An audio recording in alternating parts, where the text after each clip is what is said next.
শেখ হাসিনাকে আবারও দেশে ফিরিয়ে আনতে, আওয়ামী লীগকে আবারও পুনরুজ্জীবিত করতে প্রশাসনের মধ্যে একটা মাস্টার প্ল্যান চলছে। প্রফেসর ইউনূস সরকার মোটামুটি ধ্বজভঙ্গ হয়ে গেছেন। তার উপদেষ্টা মণ্ডলীতে এখন আওয়ামী ফ্যাসিজমের দোসররা কাজ শুরু করে দিয়েছে। পাশাপাশি কলকাতাতে হাসিনার বা শেখ হাসিনার আওয়ামী লীগের কার্যালয় খোলা হয়েছে। প্রতি মুহূর্তে বাংলাদেশের আওয়ামী লীগের নেতারা গোপনে প্রবেশ করছেন এবং বিভিন্ন পরিকল্পনা বাস্তবায়নে কাজ করছেন, আবার কাজ শেষ করে ভারতে চলে যাচ্ছেন। বলা হচ্ছে প্রশাসন, পুলিশ বা বিভিন্ন গোয়েন্দা দপ্তরের যারা আওয়ামী দোসর রয়েছেন তারা ওপারে থাকা আওয়ামী লীগ নেতাদেরকে বিভিন্নভাবে সহযোগিতা করছেন এবং বাংলাদেশ থেকে আওয়ামী লীগ পালিয়ে গেলেও যারা টাকা পয়সা সেভাবে নিতে পারেনি, বলা হচ্ছে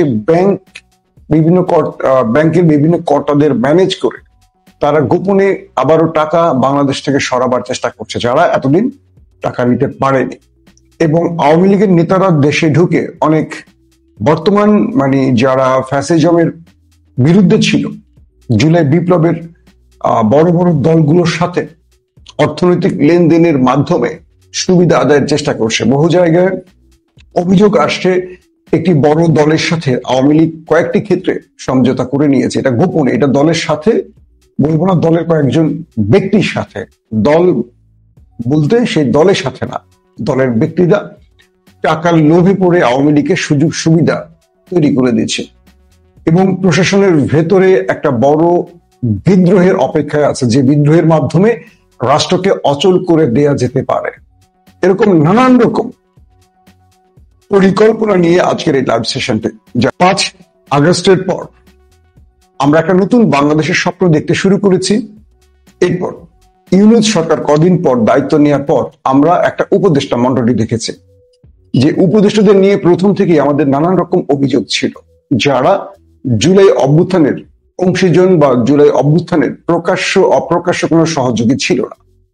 আমরা যদি প্রকাশ্যে দেখি 2 থেকে 3 জন ছাত্র উপদেষ্টা ছাড়া আর কাউকে সেই অর্থে আমরা জুলাই বিপ্লবের অংশীজন হিসেবে চিনি না, কিন্তু তারাই রাষ্ট্রের গুরুত্বপূর্ণ পদগুলোতে বসে আছে। তখন থেকে প্রফেসর ইউনূসের ব্যাপারে অভিযোগ উঠেছে। তবে প্রফেসর ইউনূসের নিকটজনরা বলছেন এই উপদেষ্টা মণ্ডলী একটি বড় দলের চাপে তৈরি করা হয়েছে, অর্থাৎ সেই দলটি অনেকগুলো নাম সেখানে পাঠিয়েছেন যারা এখন উপদেষ্টা মণ্ডলীতে রয়েছে।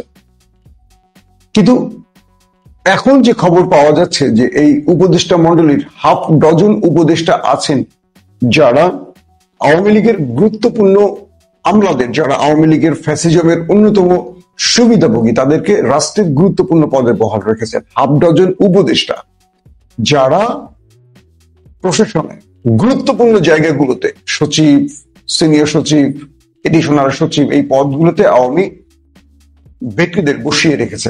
আসেন আমরা কিছু তথ্য আপনাদের জানাই যে কোথায় কি অবস্থায় আছে এই মুহূর্তে। প্রিয় দর্শক, এখন হাসিনাকে ফিরিয়ে আনার জন্য যে সচিবরা, আপনাদের মনে আছে যে ঠিক এইভাবেই 96-তে বেগম খালেদা জিয়াকে জনতার মঞ্চ গড়ে মহিউদ্দিন আলমগীর কিভাবে বিপদে ফেলেছিল এবং শেষ পর্যন্ত বেগম খালেদা জিয়াকে ক্ষমতা ছাড়তে হয়েছিল। তো আওয়ামী লীগের সেই জনতার মঞ্চের আদলে আরেকটি বিদ্রোহের মঞ্চ তৈরি হচ্ছে ইউনূসের আমলে, ইউনূসকে হটানোর জন্য, যাতে করে বাংলাদেশে নির্বাচনটি না হয়, বাংলাদেশে একটা অরাজকতার দিকে চলে যায়, তৃতীয় পক্ষ কেউ এসে ক্ষমতা কুক্ষিগত করতে পারে। এই প্রচেষ্টাটি চলা হচ্ছে, এমনটি অভিযোগ উঠছে। বলা হচ্ছে যে কয়েকটি ক্ষেত্রে আমরা যে তথ্য পেয়েছি, সিভিল প্রশাসনের গুরুত্বপূর্ণ পদে বর্তমানে প্রায় 46 থেকে 50 জন সচিব ও অতিরিক্ত সচিব রয়েছেন যারা ফ্যাসিস্ট হাসিনা সরকারের কট্টর সমর্থক। এদের কেউ কেউ আওয়ামী পরিবারের সন্তান, আওয়ামী লীগের জামাতা, আওয়ামী লীগের খুব কাছের আত্মীয় এবং আওয়ামী লীগ সময় এরা ব্যাপক দুর্নীতি করেছে, অঢেল টাকার মালিক হয়েছে। ফ্যাসিস্ট সরকারের সমর্থক ও চরম সুবিধাভোগী এমন আরো প্রায় 1 ডজন সচিব আছেন যারা বর্তমানে ওএসডি আছেন, যারা ফ্যাসিস্ট সরকারের সুবিধাভোগী এবং অবৈধ কাজের অংশীদার। এদেরকে ওএসডি করা হয়েছে প্রায় 46 থেকে 50 জনের মতো। যারা এখন বহাল আছেন, আর 11 থেকে 12 জন আছেন যারা, আরো বেশি সংখ্যাটা কেউ বলছেন 1 ডজন, কেউ বলছেন 15 জন, যারা ওএসডি আছেন। তো এইসব দুর্নীতিগ্রস্ত সচিব বিপুল অর্থের মালিক হয়েছেন আওয়ামী লীগ সময়। তো এই 11 জন বা 15 জন যেটাই বলি, এরা আবারও পদে মানে ওএসডি থেকে পদে ফিরিয়ে আসার জন্য এবং গুরুত্বপূর্ণ পদে বসার জন্য তারা প্রচুর অর্থ ব্যয় করছেন বর্তমান উপদেষ্টা এবং রাজনৈতিক দলদের পেছনে, এবং তারা যে কোনো ভাবে সরকারের গুরুত্বপূর্ণ পদে বসতে চাইছেন। ধরেন 50 জন বা 50 জনের মতো সচিব, উপসচিব, কি যুগ্ম সচিব আছেন বা এডিশনাল আছেন, আর যে আরো 12 থেকে 15 জন আছেন যাদের ওএসডি করা হয়েছে, তারা ফিরে আসার জন্য তদবির করছেন, এবং তাদেরকে ফিরিয়ে আনার জন্য আমাদের উপদেষ্টা মন্ডলীর হাফ ডজন উপদেষ্টা কাজ করছে। কি ভয়ঙ্কর ব্যাপার দেখেন। বলা হচ্ছে যে প্রশাসনে অতীত কর্মকাণ্ডের যারা বিতর্কিত হয়েছেন এদেরকে ওএসডি করা হয়েছিল, কিন্তু তাদেরকে ফিরিয়ে আনা হবে।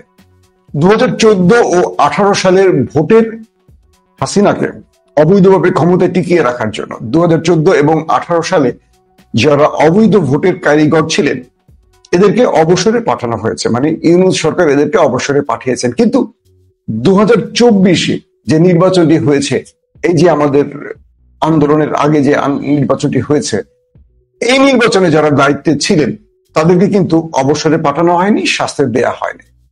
খেয়াল করবেন, 14 এবং 18 সালের তাদের অবসরে পাঠানো হয়েছে, তাও সবাইকে না, কিছু কর্মকর্তাকে। কিন্তু 24 সালে যারা ভোটের দায়িত্ব পালন করেছেন তারা এখনো পূর্ণ বহালে আছে। তাদের বিরুদ্ধে দ্রুত ব্যবস্থা যদি এখন না নেওয়া হয়, এরাই মূলত কলকাঠি নাড়ছেন হাসিনার পক্ষে, এবং এদেরকে যদি কোনোভাবে এখনই অবসরে পাঠানো বা শাস্তির আওতায় না আনা হয়, 26-এর নির্বাচন অসম্ভব। কারণ এরা 26-এর নির্বাচনকে আটকে দিতে বিভিন্ন রকম পরিকল্পনা করছে। 2024 সালের 5 আগস্ট পরবর্তী 1 বছরে রাষ্ট্রের উচ্চ পদে নিয়োগ ও পদোন্নতি পর্যালোচনা করে দেখা গেছে ফ্যাসিস্ট হাসিনা সরকারের পদলেহী ও সুবিধাভোগী কর্মকর্তারাই সচিব পদে বেশি পদোন্নতি পেয়েছেন। হাসিনার সমর্থক সচিবদের অপসারণের জন্য জুলাই ঐক্য, বৈষম্য বিরোধী ছাত্র আন্দোলন এবং বৈষম্য বিরোধী কর্মকর্তা ঐক্য সহ বিভিন্ন সংগঠন দাবি জানালেও এরা বহাল তবিয়তে এখনো দায়িত্ব পালন করছেন। এদেরকে কেউ এতটুকু কাজ করতে পারছে না।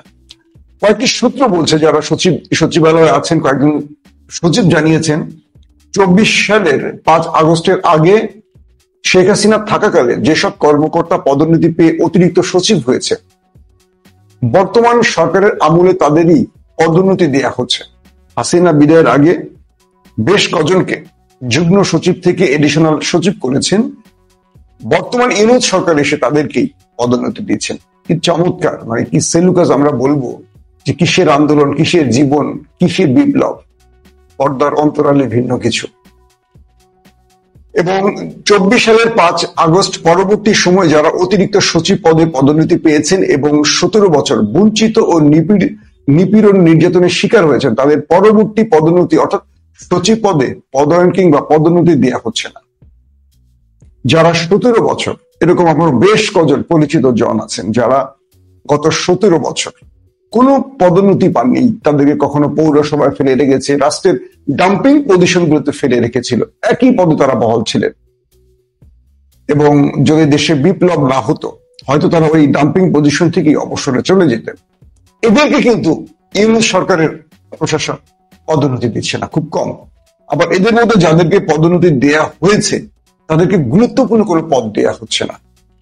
রাষ্ট্রকে অকার্যকর করা, বিপদে ফেলা বা রাষ্ট্রকে একটা বড় ক্রুশিয়াল মুভমেন্টে ফেলে দেওয়ার জন্য যে দপ্তরগুলো, যে বিভাগগুলো আছে, এখানে কিন্তু আওয়ামী লীগ বসে আছে। এটা কিন্তু একটা পরিকল্পনার অংশ, যে পরিকল্পনার মাধ্যমে দেশটাকে অশান্ত করা যায়, সেই জায়গাগুলোতে আওয়ামী লীগ বসে আছে।